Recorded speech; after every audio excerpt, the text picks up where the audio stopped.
Hi friends. இன்றைக்கி அக்கா sugar டெஸ்ட்டுக்கு போனேன்னா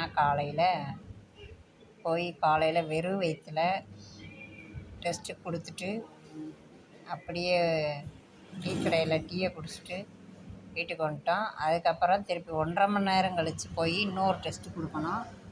மாமா வேலைக்கு போயிட்டார், மகனும் வேலைக்கு போயிட்டான். என்ன வந்துட்டேன், நான் தான் வெயிலில் நடந்து போனேன். இங்கே பாருங்கள், வெயில் பயங்கரம். மணி என்னன்னு பார்த்தீங்கன்னா 11:30 மணிக்கு வெயிலில் நடந்து போயிட்டுருக்கேன் காலையில் போன இடத்துக்கு. ஏன்னா திருப்பி போய் ரெண்டாவது ஒரு டெஸ்ட்டு கொடுக்கணும்.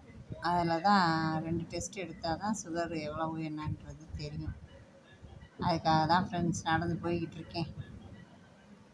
தயவுசெய்து சுகர் வராமல் பார்த்துக்கோங்க. ரொம்ப சிரமப்படுறேன் அக்கா, ஒரு வருஷமாக சுகர்னால். எடுக்கிற இடம் வந்தாச்சு.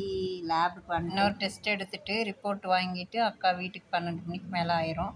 ஓகே, அனைவரும் உங்கள் உடம்பை பார்த்துக்கோங்க ஃப்ரெண்ட்ஸ்.